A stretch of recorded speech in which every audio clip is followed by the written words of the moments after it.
Welcome to the Polymaker Print Lab. Today I would like to introduce our latest flexible filament which can print 5 times faster than regular TPU.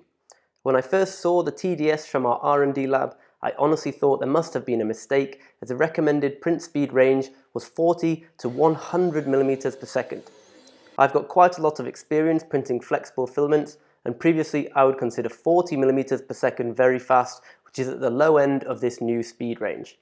So naturally, I was very eager to get my hands on some and test it out to see if this lightning print speed really is possible. The HF stands for high flow, and the 95 refers to the shore hardness of the flexible filament, which is a 95A. The secret to the boost in speed is down to the melt index, which is actually even higher than PLA.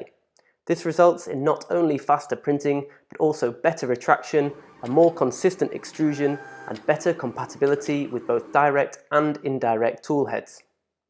To test the limits of the filament, I wanted to try a print at 100 millimeters per second, and to make it even harder, I printed it on an Ender 3 with indirect drive.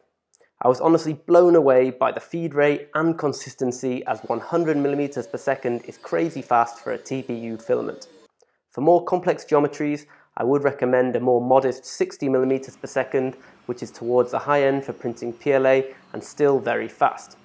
The higher melt index also means there are no problems with stringing, retraction or oozing, which can cause some problems for other TPUs, and you can crank up the retraction speeds with no issues of jamming or grinding the filament. Flexibles have always been very useful due to their toughness and versatility, but the printing speed has always held them back, among other issues making them rather difficult to print. TPU95-HF solves all these issues and makes printing flexibles as easy and as quick as printing PLA.